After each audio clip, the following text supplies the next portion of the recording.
Now, our theme this year, as AB said, the Foundry, the Fleet, the Fight.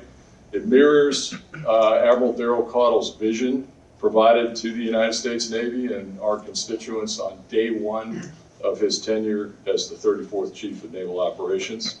And we're delighted to have the Vice Chief, Admiral Jim Kilby, here to make some remarks today on the Foundry, the Fleet, and the Fight. And he needs no introduction, but I have to tell you a couple of highlights. Admiral Kilby, and he's heard me say this 1,000 times before, when I worked for Admiral Mullen as his executive assistant when he was chairman of the Joint Chiefs, it was probably the best assignment I ever had at the Pentagon, 10 years there, because we went everywhere, we did everything together, and he was a great mentor to me. He always talked about Admiral Kilby when Admiral Kilby was his deputy EA. He said, that guy's going places, and he was absolutely right. So, sir, it's just a pleasure to have you here today. Admiral Kilby was formerly the Deputy Commander of U.S. Fleet Forces Command before assuming the duties as Vice Chief of Naval Personnel on 5 January 2024.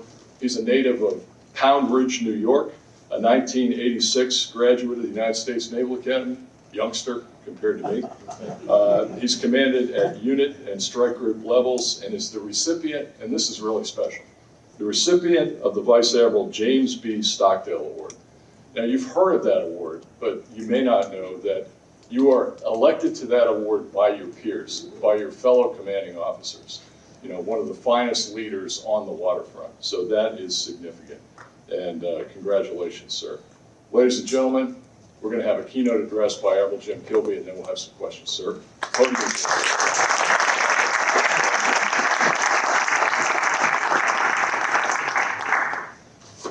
You know, when I hear that introduction, I'm reminded about something that just extemporaneously came out of my mouth was when I was at a shipyard. And I was walking around and I talked to a worker, you know, and he's like, how long have you been in the Navy?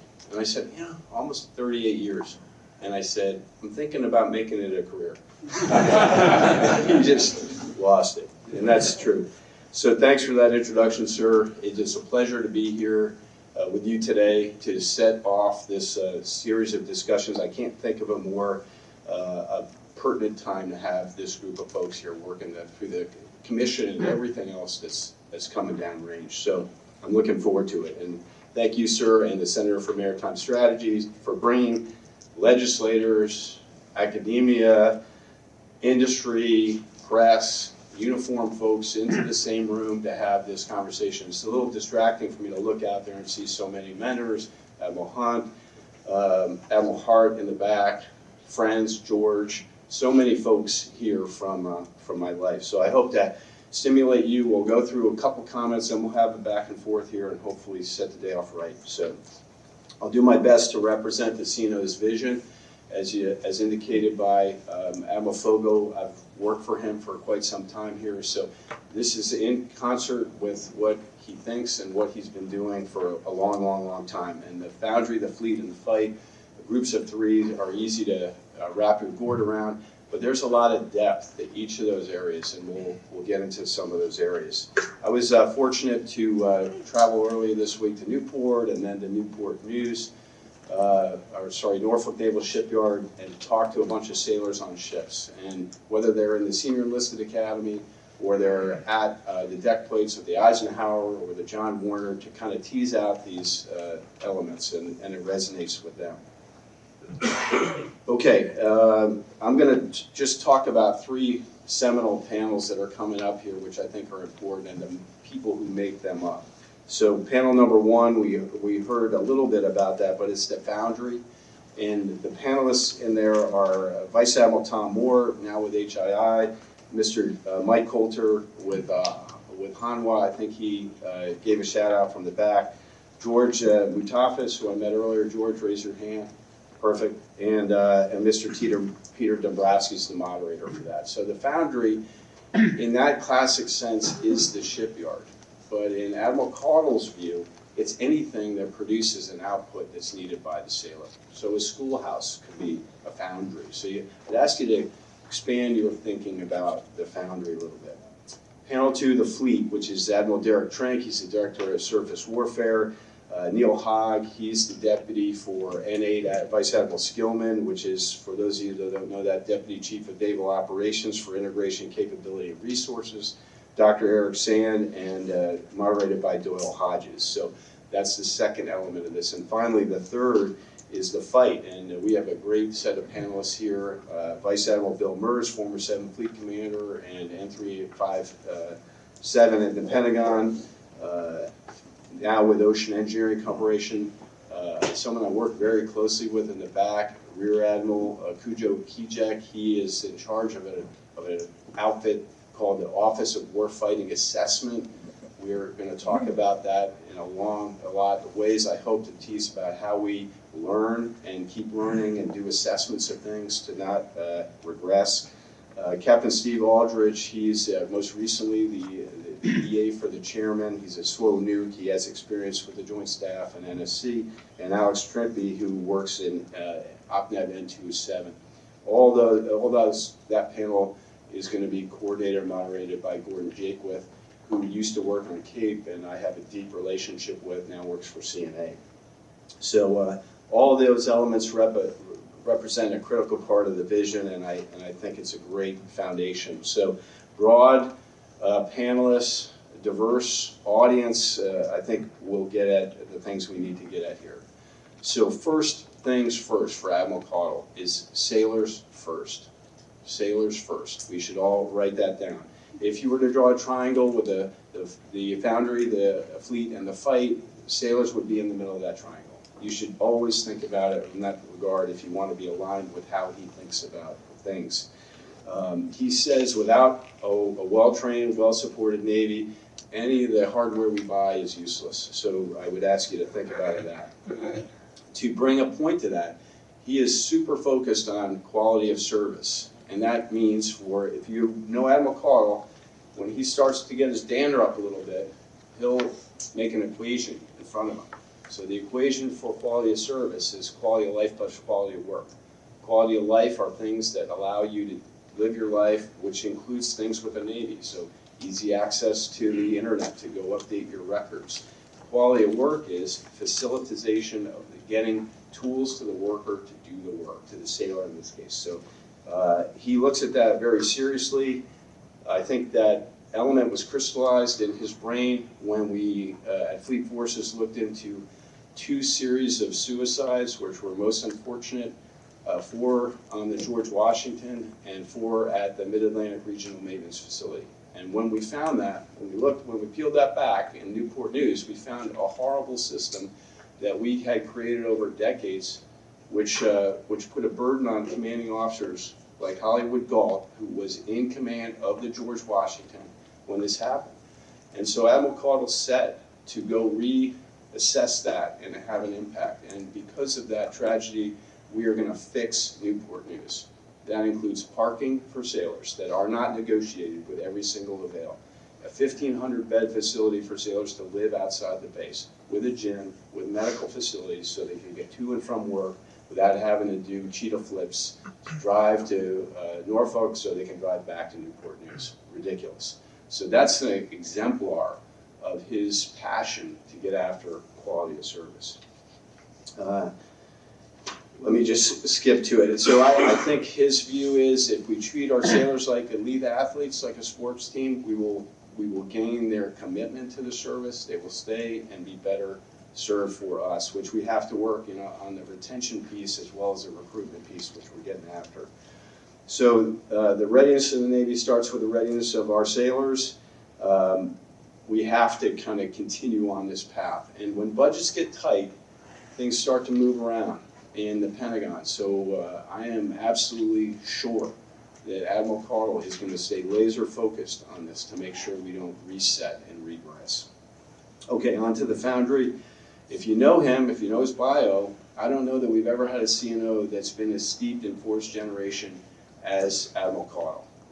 Sub-PAC, sub-force, fleet forces. All those jobs are force generation.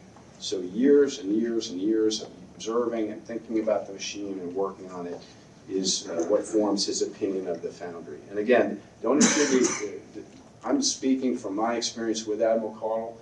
So these are Kilby observations for you, not vetted through him. So the Foundry is ship construction, it's deeper level repairs, it's munitions, it's production, it's infrastructure, but it is those other elements that I talked about. And I watched him at Fleet Forces wrestle with condition of hangars, condition of runways, condition of piers, which are foundational to supporting those elements. And he went after fixing the C2 in our Navy to ensure that those base commanding officers and region commanders were aligned to the fleet, not to CNIC, which can be disconnected from the fleet. So from a prioritization perspective, he has fixed that. So we can go after the things that are most important. But an example of how he did that was he went to the type commanders and said, report to me on all your facilities where you're hazarding humans or mission. Not CNIC, the type commander. And they have to come back with a report. And it was really interesting to watch those reports at what fidelity they came back in and what condition they knew it. Because if you're a tenant, you may not care about the facility you're living in as long as you can come back and lay in your bed at night and get up and go to work the next day. But understanding the condition of those facilities that we're requiring our sailors to work in is foundational to him. And we had a horrible example where a sailor was existing in a hangar, say Lures, for 7 years, where they were breaking the plane to make a connection to open that hangar door in an unsafe electrical manner because we had a deviance of behavior over time and didn't fix it. So that's an example of getting at that. If you know Admiral Caudle, he says, I can have a departure from spec, but I must have an expiration of that. Because if I don't have an expiration of that, that becomes a standard, it's good to go forever, right? That's an example of the Foundry for him. And so I think support from Congress, support from industry, support from Navy leadership, alignment. I told Admiral Fogo, I do not recall a time in my career where there's been such clear and consistent alignment from the administration down to the legislation, down to the Pentagon. So, but there's some world-class Foundry challenges, and you heard about one of them last night when the SecNav announced his decision to shift away from the Constellation class frigate. That's a hard decision. It's hard for our Navy, but it doesn't change our view of where the future of the Navy is going to go, and I know we have those conversations ahead of us. So, amphibious ship readiness, another significant area of effort for us, and me in particular with the SWOBOS and Admiral Cahill. We are not where we need to be with regard to that. There's a lot of reasons for that. I'm pleased to report that in our metric of combat surge ready, we were at 42%, we're at 50% now, and we're going to keep climbing up to get where we need to be to make our ships ready to do what they need to do. But we're unflinching about that and trying to be clear-eyed on the way forward. So 80% combat surge ready for ships, aircraft, and submarines not in a depot level availability is our goal. And I track that weekly and report to the CNO, same. Munitions are part of that. We need deep magazines. I think we'll probably get into this line of questioning a little bit. But I had this conversation last night at a staff dinner with the staffers who asked me about it. And I said, we need competition in that space. We need multiple vendors in that space for our ships, aircraft, and submarines, and we need new entrants in that space. And that could mean that I have a munition that has a lesser capability than the traditional munitions, but a munition with a PK of 0.6 is better than a hole in a magazine, which is a PK of 0. So that's my philosophy with that. We're working closely with new startups in this space. I think there's room to maneuver. As Deputy Secretary of War, Secretary Feinberg is all about this. I've been at the business end of his stare at a DMAG where we've talked about munitions and investing in them. And we have bad behavior in the Navy where we have funded our munitions at minimum sustaining rate to make our balance budget, our books balance, and we cannot be there today, is my estimation. Some good trends is Pearl Harbor Navy Shipyard. I was talking to Admiral Fogo last week in preparation for these comments. And when I was in Pearl Harbor Navy Shipyard in 2004 on USS Russell, it was the worst shipyard in the Navy. And I report to you today that it is the best public shipyard in the Navy. What happened? Well, there wasn't magic. there was a leadership change and a culture change to focus on getting jobs done and the work that's in the yard. And I've witnessed that firsthand in a meeting with a room full of production folks where we're briefing a specific boat, and other people on other projects kip up and contribute to that because they're interested in getting that boat out of the yard. So it's a yard-wide focus to get that worker what they need to get done. I'm seeing the same thing at Portsmouth Naval Shipyard, where I went 2 weeks ago, where we've kind of changed how we assemble materials to get work done, and we don't start the job until we can close the job. And you watch that pervasively led through the shipyard, and it's not just a mandate from the top, it's been an inculcation at every level of that shipyard to make that stick. So to me, that is most heartening. Now on to the fleet. Like I said, this is investments and foundational from the previous two elements we talked about. People, platforms, payloads are part of this. Training and operational expertise is required to be effective in the fleet. Later on today, I'm going to do a panel where we talk about the 4 incidents on the Harry S. Truman Strike Group's deployment and the elements that we've learned from that to change. We may be able to talk about that a little bit, but I'd prefer to leave that for that forum. One other element from Admiral Caudle is foundational, but it is the separation of administrative control and operational control. So we call that in the Navy ADCON and OPCON. Type commanders have ADCON, fleet commanders have OPCON, but understanding where those separations happen and how we support those units is foundational as well as part of the C2 element that Admiral Caudle is going to go after. So hold the folks responsible who generate those forces so they produce an output that can support the folks that operate those forces. The fight. All this is created to produce a combat-ready force to do what our nation needs to do. And I know of no other Navy in the world that produces a higher-end product, whether it be an expeditionary strike group or a carrier strike group, at the level of certification that the United States Navy produces. Even our closest allies do not have that model, do not have that COM2X model, composite unit training and exercise model that does that. So that's where that comes together, that's where the learning happens. Things in the Red Sea get poured back into that element where we adjust scenarios and train to that highest level. Nowhere in my recent history have I seen a forcing function like the Red Sea that creates an opportunity for operational learning, where we conduct a tape, send it back to Home Guard, and there's operators and technical folks, to include industry, reviewing those tapes and asking 2 fundamental questions. Did the system perform as designed? Yes or no? Did the humans perform as designed? Yes or no? And if the answer is no, we're going to go after that, and we're going to return that not only to those units that are operating today, but we're going to pour it into the next COM2X, and we're going to pour it into SWAS or other aviation counterparts that learn at the unit individual level as they go forward. And you'll see those tactics being trained to in Fallon today. So that's all central to that part. And it's all about improvement and measuring improvement and understanding where you are.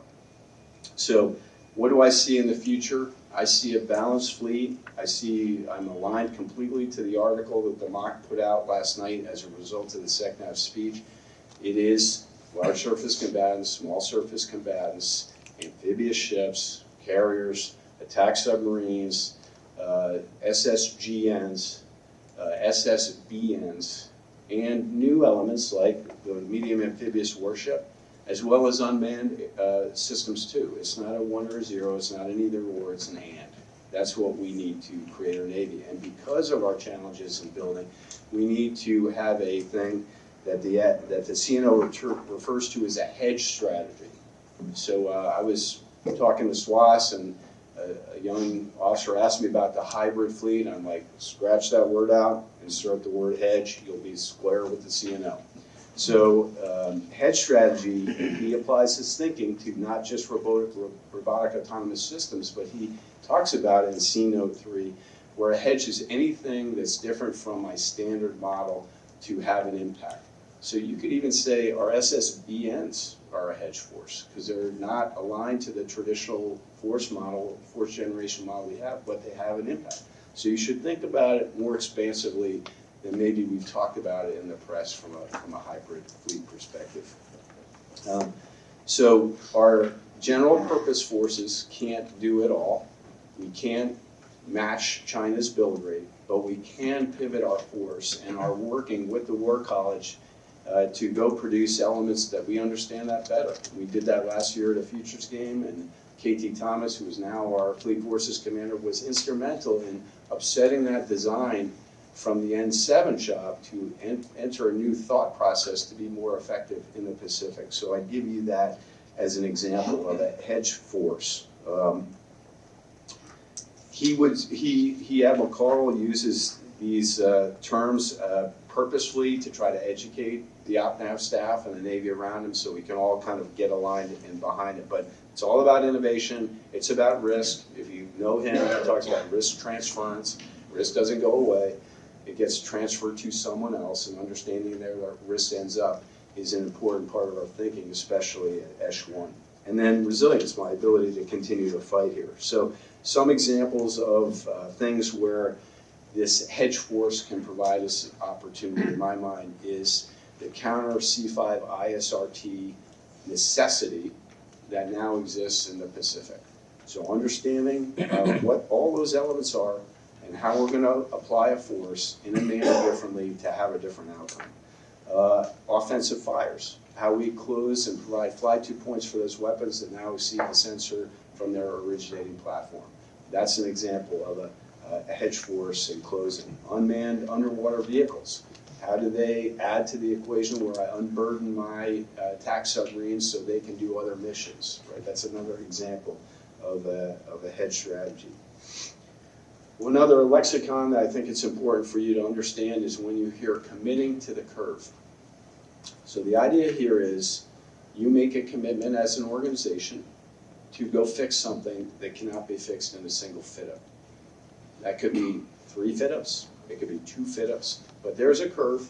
If you know where you want to go, by the time you want to get there, you can plot that curve and measure your ability to buy yourself back against that curve. It's an interesting philosophy, but it requires a change of thinking for those Pentagon warriors like myself who have existed in the world of budget and fit-ups and moving. And you can constantly move and you'll never get after anything because it's 1 year you're really talking about, which is the budget year and the fit-up that supports it. So if you have to grade yourself against the commit to the curve line, you might not hit every mark, but you're going to do it with knowledge and clear-eyed understanding that you took a knee and you are off pace to get at your infrastructure buyback plan, whether it be barracks or piers or hangars or whatever. So commit to the curve is a philosophy that you will hear coming out, and it's going to be a challenge. You know, I'm interested to see how we're going to make all this mash together, but it's not a wishful philosophy, it's a forceful philosophy to go look at this and have a different outcome. So I'm super excited about that. But there's metrics, there's accountabilities, there's owners of curves, there's advocates of curve.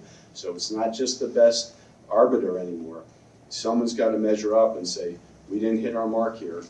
Are we clear-eyed about this as we approve this budget and are ready to move forward? It's going to be that kind of a conversation, which will be uncomfortable.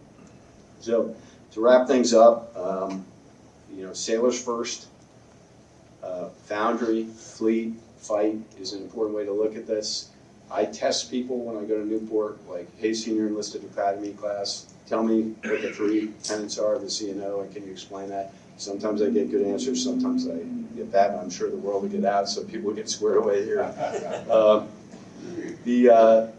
The vision, though, can only be realized with alignment across all the elements that are here today, right? It cannot just be the Navy that's arguing for a Navy, because that becomes an echo chamber. So it's got to be important things like the commission, important things like our legislators, certainly the executive branch has to be beyond this, and the folks that write about things. It has to be all lined up, and I see that great potential now, and this forum allows us to do that. So I see challenges, but I see great opportunities ahead.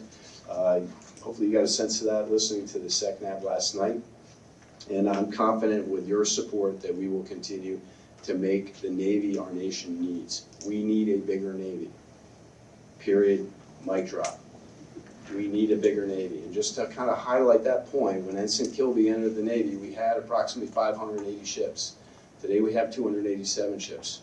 We're doing more than we did when I entered the Navy from a global demand perspective. You can do the math. The elasticity of that rubber band is stretched. We are asking a lot of our sailors, and they are delivering. But at some point, we've got to add to the system to meet the demand. And we're burning readiness like there's no tomorrow. We are routinely extending our crew des ships and our carriers and our elements, P8s, where we're burning that readiness. And as I've had conversations with many people senior to me, you're writing a check for yourself that you have to cash 2 years from now. You just have to understand that. You're not seeing it, but that carrier is not going to be available 2 years from now because of this decision. If we're good with that, fine. But if we're focused on 2027, think about the level of your account and where it's trending. Anyway, I appreciate the opportunity to go off script a little bit, and I look forward to your questions. Thank you, sir.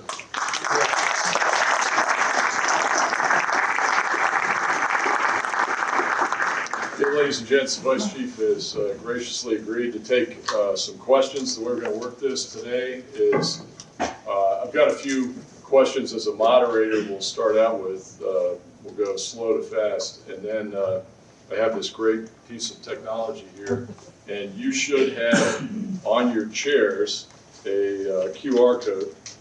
If you would like to ask the Vice Chief a question, please take a photo of that with your cell phone and ask the question, and it will go to the back room, and it will come here, inshallah. So, and it probably, the weak link in the chain is right here. So we'll see if we can make it. I used to use that word when I played golf in Bahrain. I would tee up to the ball and I'd say, inshallah, and I'd hit the ball. And sometimes without great result. Outstanding. Hey, sir, those were fantastic remarks. Thank you so much. And I know you and I talked last week, but you really polished, the cannonball here as you came to us today and really gave us something to think about. Foundry, fleet, fight. So, I want to start off with a little bit of a reset. I mentioned the admiration that both I and Admiral Mullen have for you, and the burden that you took on earlier this year in really doing two jobs. So you were the acting Chief of Naval Operations, and you're also the Vice Chief of Naval Operations, and having been the Director of the Navy Staff, I know how busy Bill Moran was all the time with all the things he had to do. So that was just a huge burden. So how's it feel to have half of that burden lifted from your shoulders and have a new neighbor at Tinchy House? He's a great guy. Admiral Connell was Subgroup 8 when I was 6th Fleet.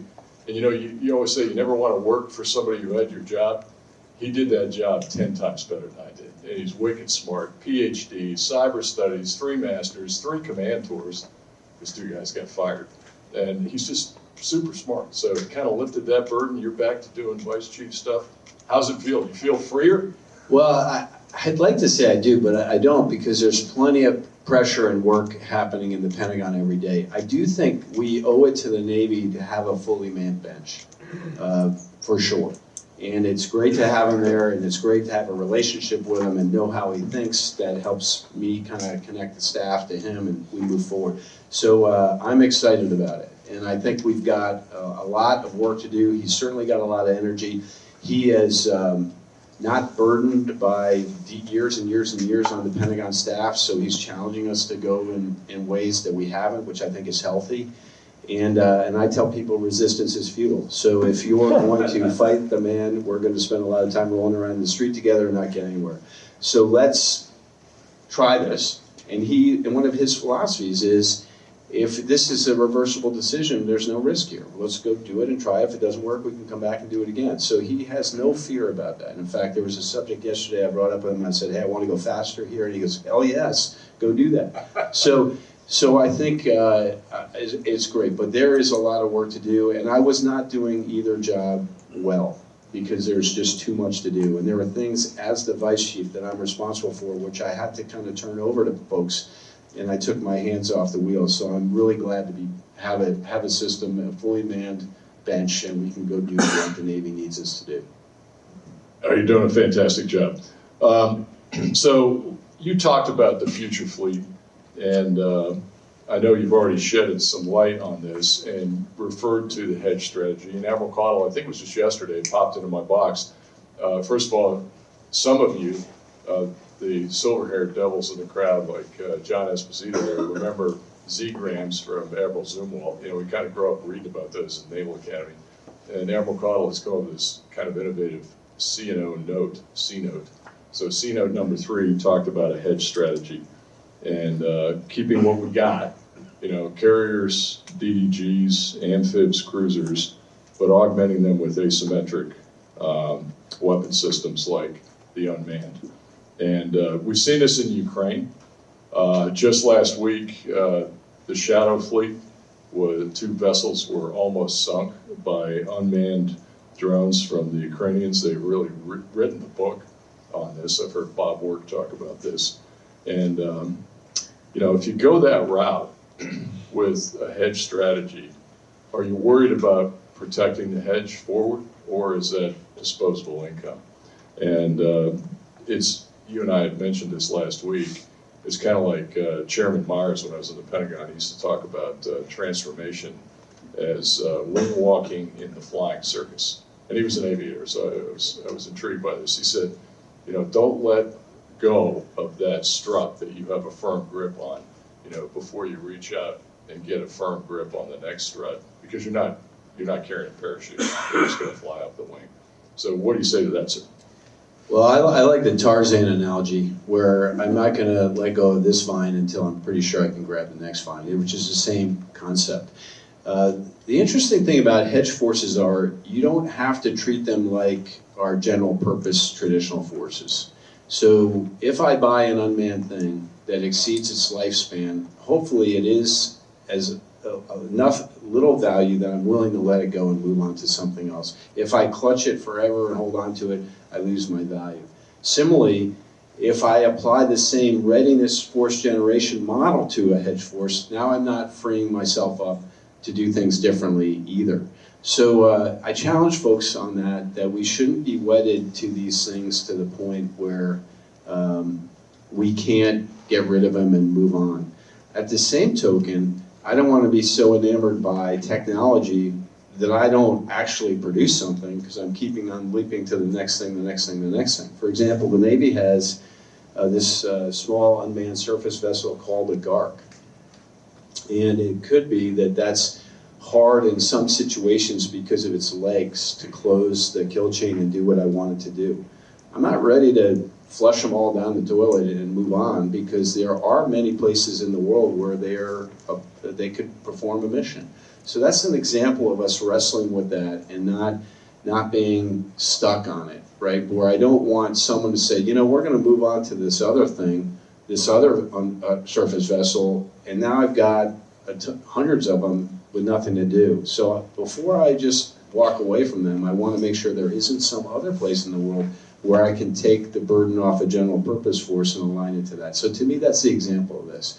And if you're looking at it correctly, you're constantly going over your portfolio and trying to be discerning about what's most valuable, and then make those decisions and move on. So I think it's not a space we're used to being in. We're used to applying the traditional model of I'm going to hold this thing for the lifespan and plus to get my money's worth out of it. And that may not be a smart bet. So, fantastic, thank you. Let's shift gears and talk about something you mentioned, munitions. So, first of all, I think you're the old salt, right? I am the old salt. All right. That's a longevity award for those of you who don't know that. So I want to commend you as being the old salt for the job that the Surface Navy has done in the Red Sea, and predominantly maintained against the threat of the Houthis by the Arleigh Burke class destroyer, DDG. So we've looked at all of these engagements, and we've done something that I never thought we could do. Within 24 hours, and you alluded to this, we've looked at the engagement geometry and the physicality and the kinetics, and all that information has come back to home base. And I know that Admiral Seiko Okano, who I'm very, very impressed with, and I know you are too, and she's going places, took that data, turned it around, and we did real-time adjustments to Aegis baselines to make sure that those sailors in the Red Sea, in the bathtub against the Houthis, were protected. We shot a lot of weapons, and this is in contrast to 1983, Walker Whitworth, you know, those two spies. All of our crypto on the boat when I was in the high north was flushed down the trash disposal unit. We didn't have any, so we had to get new crypto. And the only way to do it was go into port, which we didn't want to do, or do an over-the-air transfer, OTAT, in the North Sea in the wintertime, doing this at periscope depth all night, and we never got it. We ended up getting the stuff in port. So to think nowadays that we can do this real time with satellites or cables or anything else and update the fire control system is really, really impressive. So I commend you on that. But we did shoot a lot of weapons, and the magazine is diminished. So I know Admiral Caudle talked about this a lot when he was Fleet Forces. How do we catch up? It takes a long time to make an SM2 or an SM6. So do we have a plan?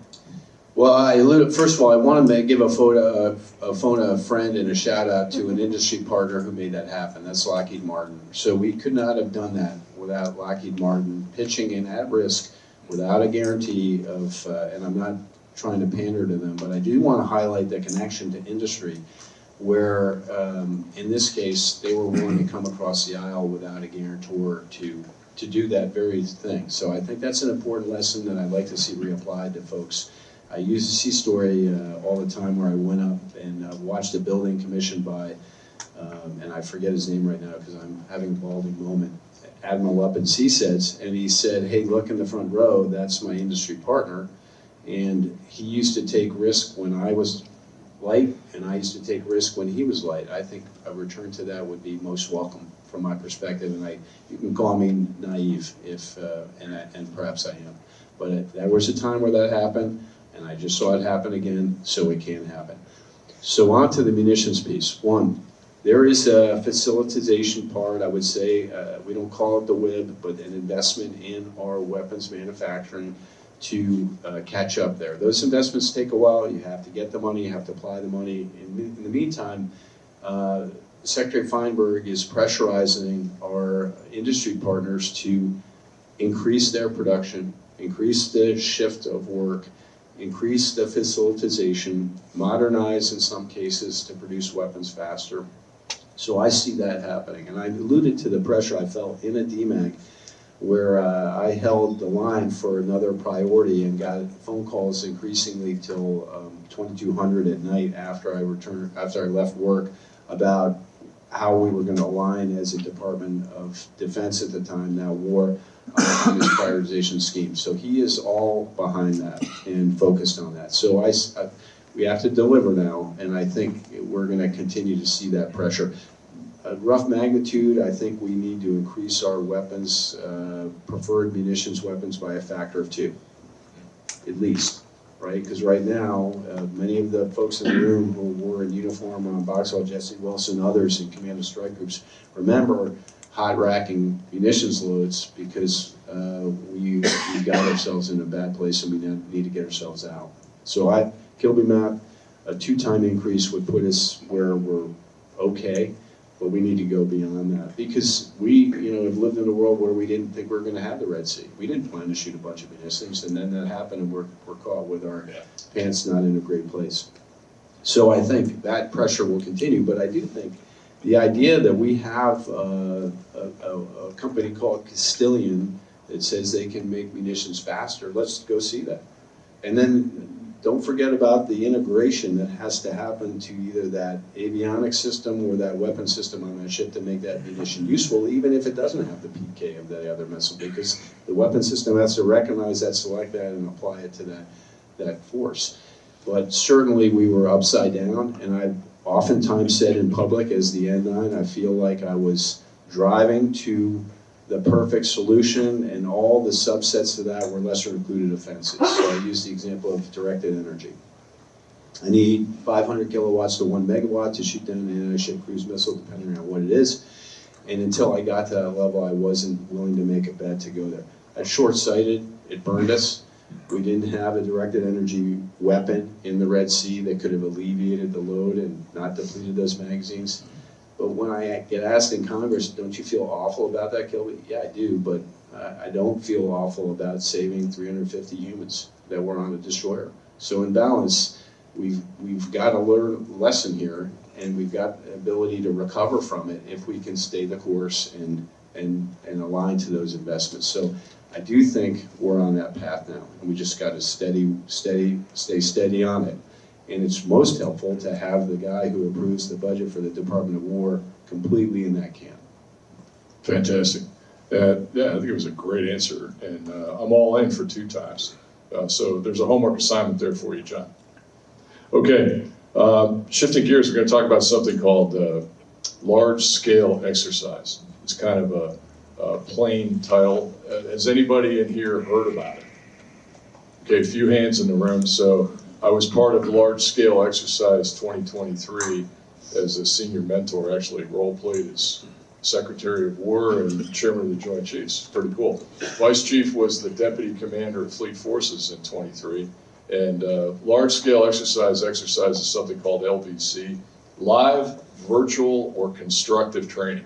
So you're either a ship at sea or you're virtually in port from a command center, doing this live, virtual, and constructive training. So what does virtual bring to you? Well, first of all, the sailor's head can hit the pillow every night, so it doesn't burn personnel tempo or quality of service. We're not burning fuel, so that reduces the carbon footprint and the wear and tear and readiness on the ships. So in 23, we had about half the fleet at sea and the other half virtual or constructive. And in 25, it was about 25%, 75%. And there was a significant learning curve over those 2 events. It was all about testing distributed maritime operations. We got to a place in 2025 when our now CNO and then Fleet Forces commander said, hey, look, I think we have done DMO to a fairly well. We're good at that. I want to see something else. And the something else was the Global Maritime Response Plan. Now, this is really the brainchild of you and Admiral Cottle when you're at Fleet Forces. And I suspect that it's going to be, a mantra and a program throughout the Navy. Readiness conditions, combat surge ready forces, taking risk and taking some forces out of training before maybe they're certified to do every mission, and say we have confidence in our sailors, we're going to take some risk and we're going to push them forward to do something that might not be the high-end mission, but they can certainly fulfill the requirement in a theater overseas. I think that's driving some of our deployment in the Caribbean today. But Vice Chief, I'd just like to ask you, we're going to continue with a large-scale exercise. Do you like LVC? Are we going to invest in that? And what can you tell us about the Global Maritime Response Plan? Well, super question. There's a lot to it there, but Admiral Caudle's an iterative thinker. So when he has something that challenges him, it's going to pop up in other venues and actions that are more long-lasting. So I credit him with GMRP, where I was a dude with the fingers in the dike. He was standing back watching me stick my fingers in the dike and said, hey, that's awful. And so the genesis of that was having to identify 6 destroyers to go flow to Ukraine when Russia invaded the Ukraine. And we looked around and said, hey, where are those 6? Where are our next best ships? Where are our next 6 most available ships? And it was a real kind of JV ass leaping event to get after that, right? And we did it. But the question I asked myself is, where are the next 6 DDGs? And we didn't have a good answer. So the idea about GMRP is you align the system to be on the balls of their feet, not trying to figure this out, right? So, example, I need to load weapons at the pier in Norfolk, which means I need a waiver. Well, let's have that waiver written in on the shelf. And we stimulated this in large-scale exercise 23 when really it was an operational focused exercise, and I looked around and I didn't see my 41 or 43 participating. And I'm like, hey team, put on your cleats and get in the gym here, we got work to do. So it was stimulating the whole staff to realize their roles. The next version in 25 was, what's the OPNAM doing? What's Echelon doing when this happens? Do they have their notebooks written and their policies and procedures aligned to do that?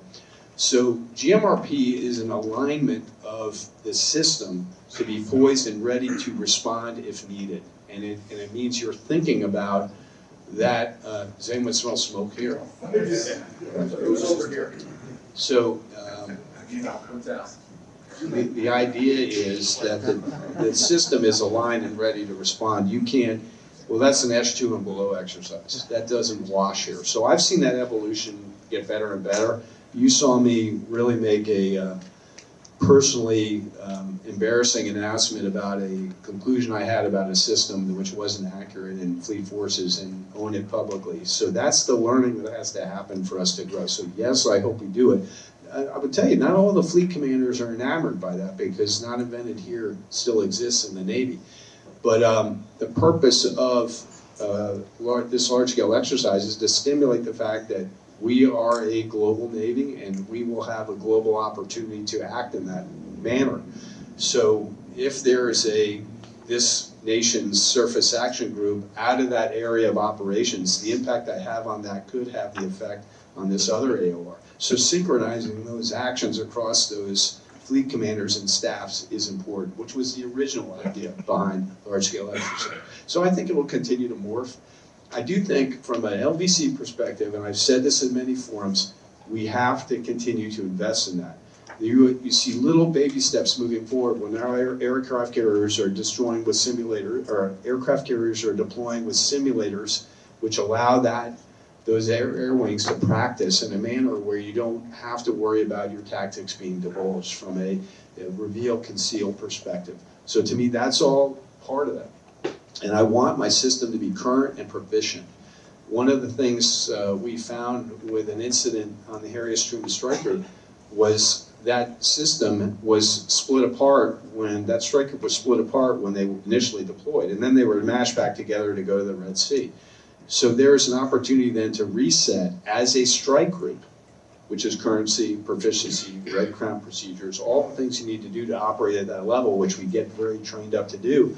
But then there's a degradation of proficiency and currency over time if I don't reset myself. LVC allows you to do that as long as you build that into your game plan. So I'm super bullish about that investment, and I'm super bullish about the exercise where we train as a Navy to be responsive and not try to figure it out on the fly like we had to do with that Ukraine response. Is that? Absolutely, yeah. It was, Naval Doctrine Command down in Norfolk did a fantastic job with that. They're planning for LSC 27, and I hope they get the funding to do that. There was a lot of great lessons learned. Shifting gears into shipbuilding and readiness, I think we had 5 of the 7 big yards assembled last night when the Secretary spoke. Many of those folks are in the room today. And so I'd like to kind of talk about the Maritime Industrial Base and the idea of the hedge, keeping what we got, meaning the steel structures that are crewed with some of the best sailors in the world. You and I spoke last week about the shipyard integrated optimization plan. You made the comment on Pearl Harbor's doing pretty well. Shocked me as much as it said it shocked you, because when I was at Naval Reactors working for Admiral Bowman, that was the project yard. We really had to put some emphasis in there, so I'm pleased to hear that. Portsmouth Naval, I've heard from Senator Collins, she's really happy with what's going on up there. We got a new dry dock that is PSYOP money. And also wanted to talk about the decision to take a line officer, the old skipper I had when I was 6th Fleet at USS Mount Whitney, Kevon Hakamzadeh, and put him in charge of Norfolk Naval Shipyard. So what can you tell us about how things are going in the public yards, private yards, and why put Calvin down there? Okay, let's start with that idea, which was an idea really, I think Admiral Caudle had it, but it was also held by Admiral Franchetti. And when they rolled that idea out, I thought of, there's one human being here that can do this right off the bat, and it's Hack. So I visited him 2 days ago up at Norfolk to say, yeah, how's it going? What's happening here? And he's an interesting person, a prolific writer from Iran originally, which is unique for us. And he's crushing it, but he is, don't say we have victory here, because there's a lot of entrenched bureaucracy in Norfolk Naval Shipyard, and that doesn't mean people are evil. They're used to doing their thing the way they're doing it and don't want to change like most humans. So I sat in a meeting where the idea here is you take a line officer, you alleviate that shipyard CO. Where there's no place in our Navy where we put a single 06 in charge of 10,000 human beings at 17 sites. Just let that sink in. At my highest level of operational command, I had roughly 5,500 sailors, but I had 4 pipe-swinging warfare commanders that were directing those forces. It was well-equipped and well-trained to do that job. We take shipyard commanders who grow up in an engineering duty officer community without a lot of command experience and plop them into this super complex ecosystem with in-transits and all the things I discussed, and it's not a winning solution. So the idea here is I'm going to take a line officer, I'm going to put him in charge, I'm going to have 2 products lines, a submarine product line and a carrier product line. I'm going to unburden him with all the infrastructure worries about things that have to happen and stand up a deputy who is a commander in his own right for that facility so he can do all that stuff, and that's the experiment that's happening in Norfolk Naval Shipyard. But I sat in a meeting with about 30 people and the submarine project line leader when we were talking about an availability, and I looked at a lot of people looking at their shoes, and I'm like, teammates, we're all in this together. I have confidence you can do it, but we're not doing it now. Now, what he's done in the short time he's been there, which is roughly 5 months, is arrest the growth work on John Warner, so she'll be done on time. There's some challenges there, but she'll be done on time. He was trying to get a 2-month early avail. But Ike will get done early, which is unique for us in that shipyard for a carrier. So that's the trend we want to apply to this, right? We want to pressurize the system, vice expanding like a gas for the longest lead job, because everyone's going to expand in that world. So we're pulling it back to the left and measuring and doing things differently to understand where we're performing. And furthermore, I was on John Warner and we were looking at a system that we're driving ourselves to get back to as new condition. I think that might be a loser because that ship is not new. So what is good enough for that captain to be confident that they can execute their mission on that ship from that avail? How many people here in uniform have taken their ship in the yard where we do a bunch of open inspects, a third to halfway through the avail, present that report to commanding officer, and now that human being's in an untenable situation to extend their crew or conduct the maintenance so they don't pass it on to their relief. We need to do better. So it's a planning piece, it's an execution piece, it's a how many hours a day am I getting out of my worker piece? Not good enough, team. So it's going to require a lot of people to kind of step up and grow into that role. But the construct shift of having Steve Mongold, in this case, Captain Steve Mongold, be the submarine product line leader and hold those people accountable and to get an outcome where they're not just worried about their department, they're actually worried about the human being who's the project manager on that submarine and the workers that are trying to get that work done. It was interesting, I was at a meeting like a year ago now, and I was sitting and watching this meeting play out, watching bureaucracy in its most insidious state be what it is. And I saw this banner come across the screen and it said, disregard all alarms on John Warner. And then 15 minutes and the banner came across and said, regard all alarms on John Warner. And at the end of the meeting I said, wouldn't it be cool if you had a banner that said, we just issued a stop work order on John Warner. And everyone got up out of their desks and ran down to the boat to figure out what the stop work was and how to alleviate that. That would be cool. Yeah. But it doesn't exist now because its system isn't oriented to go to the worker and the project soup that they are the most important human in the universe. That's what HAC's getting after. Thank you, sir. Yeah, and while you were talking, I was looking at Vice Admiral Rick Hunt, a great friend of mine for many, many years, and we've had conversations about, we're going to build 2 of his ships, the Constellation, but the best thing about that ship is condition-based maintenance, which is integrated into the hull, and he'll tell you it's the most instrumented ship on the planet. The Italians don't do a lot of maintenance because the ship tells you when it's sick. It's like my BMW, get an oil change. We tend to do a lot of maintenance that's over the top, unnecessary, pulling a feed pump when you don't need to. And, we ought to use this technology, maybe integrate it in DDGX. In some cases, we create maintenance by doing maintenance because we break something. Absolutely, yeah. I remember the mechanics taking stuff apart and it was in worse shape and we put it back together. I had a question on sailor quality of life, but I'm going to save that for last because we want to get to your questions. I am logged on, Katie, to my iPad, but I don't see any audience questions here. So, People can stand up and ask. okay, yeah. My So, computer's gonna freak out right now. so who has a question? Sir, Admiral, now that you only have one job, how are you? tell us who you are. Nicholas Gurton? Nick Gurton, currently with Virginia Tech, former, your partner across the hallway, Assistant Secretary for Research Development and Acquisition. Now that you've done one job, are you taking good care of yourself? Because you need to. I'm trying. I actually measure my sleep with 2 devices. I have a CPAP machine because, like many surface warfarers, I have sleep apnea, which I blew off for many years. So I typically get, today I got a 94 on that. I also wear a Garmin sleep band, which we're going to issue to sailors because we're going to do experiments to try to make sailors more responsible for their optimization. But I got a 43 on the Garmin sleep band. So my CPAP machine was working excellently. I had my face mask on, but something was bothering me. So I am trying, sir. Thank you for asking. But I actually do advocate this. I'm going to take a little bit of a stump speech here. When I came in the Navy, many of us came in the Navy with shipmate itself, right? Because we want you to be part of an organization that's bigger than yourselves. You owe your allegiance to it. I think that's, once you're vested in the company, it's wrong. That's wrong. It should be shipmate ship. I need to take care of myself so I can take care of my shipmates so we can take care of our ship. It's a different philosophy.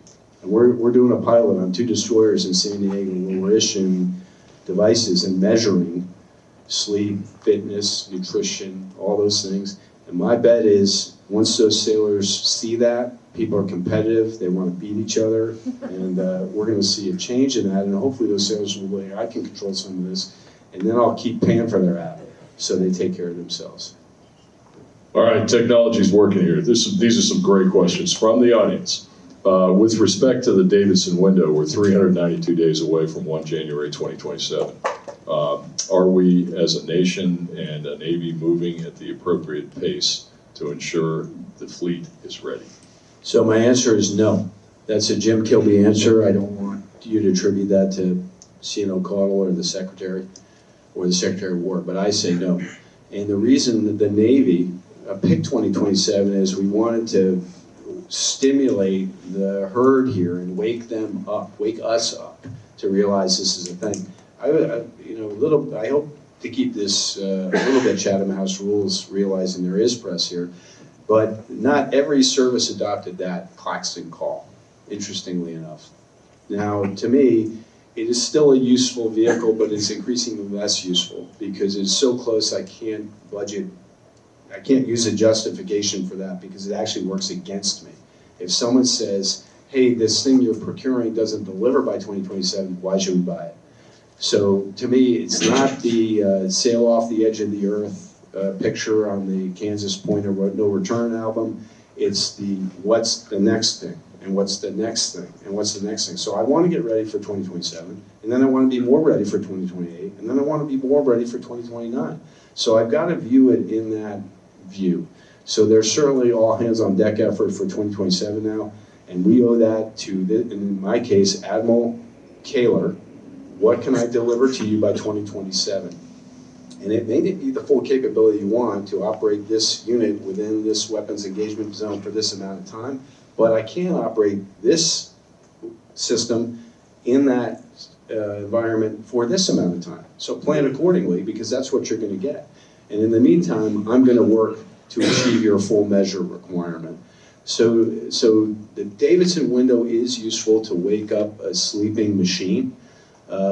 We need to continue to pound that drum hard, I think, and then look at the next step and the next step and the next step. That's the Kilby answer. Fantastic. I'm going to go rapid fire through these. Like I said, some great questions. This is interesting. What assumption underpinning our strategic thinking gives you the most concern? Well, there's a logistics element, of course, that we kind of wish away typically when we do either exercises or planning because we know it's vexing. So the logistics piece, especially given the condition of our military sea lift command today, troubles me. Now, we had a courageous leader, Phil Sobek, who has recently retired, who called that out and publicly went on record to go fix that. And I commend his ability to do that. We've got to fix that and then have surplus to be sufficient, and we've got work to do there. I do think the opportunity, though, of shipbuilding and the things Secretary Phelan alluded to last night will allow us to not just totally rely on our traditional 7 shipyards, but expand to other shipyards to supplement our fleet to make it better. I see that great potential in the future, which could help us logistically. Fantastic. I'm heading down to Danville, Virginia next Friday, the 12th, to give the graduation speech for the additive manufacturing facility. There's probably 100 young kids that have gone through 16 weeks of training. They're going to flow out into the industrial base. This question from the audience is relevant to that. What's the Navy doing for sailors leaving active duty to make them aware of technical positions and training available in the maritime industrial base? Well, I think we can do better there. I will say, when I went down to Danville and canvassed the people that were working in those 5 disciplines, a lot of them were veterans, not just from the Navy, but from the Army, who had been wounded and sacrificed greatly for their nation and felt a calling to come back and do that. So that place makes you feel good about where we're going. We need about 20 of them, and then we need 100 of them. If we're going to have 30% of our workforce be industrial inclined, which we're hovering at 11% now, so we're upside down. The prospect of that, though, is super interesting. Danville's a town that kind of reinvented themselves. They were a tobacco textile town, and 10 years ago they had the foresight to create this center, which creates this output that you described. But they treat it like an institution, you know, almost like a ship. You show up more than 6 minutes late, you get a demerit. You get 6 demerits, you're out. If you show up 50 minutes late, you get 2 demerits. So there's an expectation that you will perform as a human being and meet your responsibilities, which is ingrained in them. And the vast majorities of the instructors there were graduates themselves because they felt the calling to go back and reinvest in that. Now, technically, additive manufacturing, we got a long way to go. So, as an example, if I try to buy you've heard me talk about the hangar bracket door for the USS Halsey, but let's talk about bolts that don't exist in the system for whatever reason. If I can make them in an additive manufacturing manner, I have trouble having them flow back into the supply system so they're available to the world. I'm working that hard with Ken Epps and a bunch of other people in the Pentagon, and I'm going to be like the Terminator here. We're going to fix this up. We're going to fix this. But I want to be like Amazon. I can buy said helo hangar door bracket for $256, and it will take me 42 weeks to get that under option 1. And then I can go down to option 2, and I can get that hangar brake in 19 days and pay $2,000. I will do that because time matters. And we don't focus on time as a meaningful metric. That is the most important metric for production of maintenance and work. All those things matter. So squeezing the system to get the max efficiency out of it, additive manufacturing isn't the answer to everything, but it can sure help. And you know, I came and quack, and additive manufacturing, people were like, yeah, Kilby, shut up. And I'm like, okay, you type commander, give me your top 10 degraders. You type commander, give me your top 10 degraders. You type commander, give me your top 10 degraders. And that system, make these parts and put them in the system. So that's a change to try to reverse that system. So I'm bullish about that. They have an innovation center in Norfolk Naval Shipyard. I met that. There's super passionate folks there that are doing things and trying to build that into the yard so they don't have to outsource parts. Yeah, I'm super enthusiastic about it. I've been down there myself for Industry Day. 6 different kinds of metals or alloys approved, including titanium, for use on submarines, SubSafe and QCOSAL, which is amazing.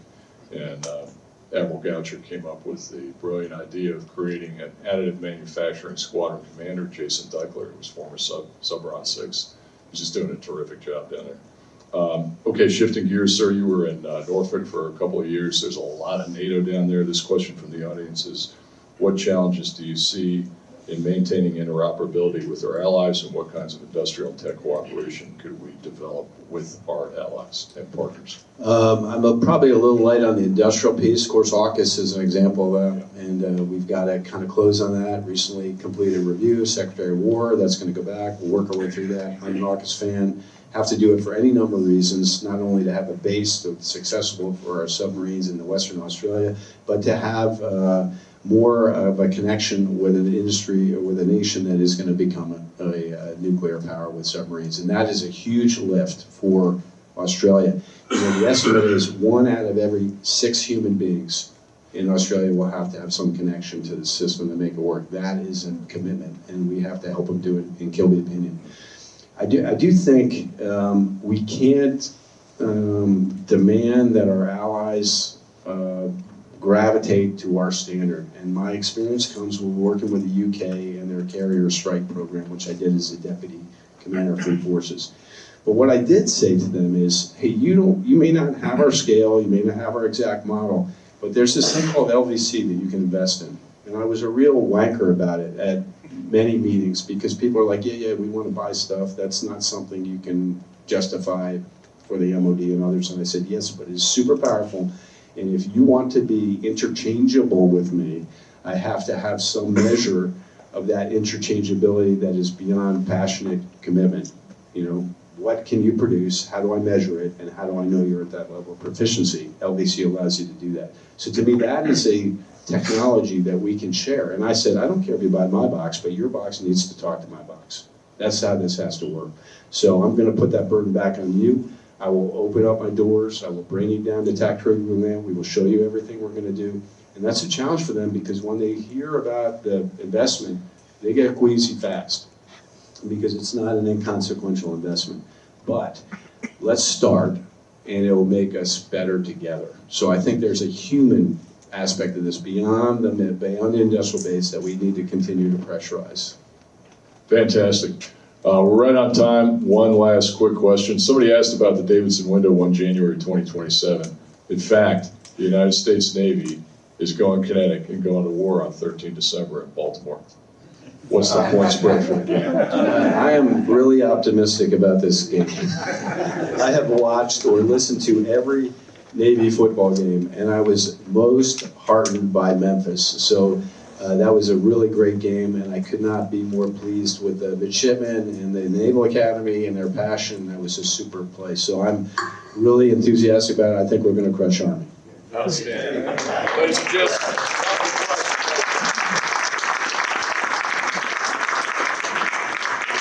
Sir, I hope you can bring the flood tide in shipbuilding that fulfills this gap in the ebb tide in our book. And also I want to give you one of our coins. And our motto is Semper Invictus because the United States Navy will never be defeated. Thank you, sir. Here, here. Yeah.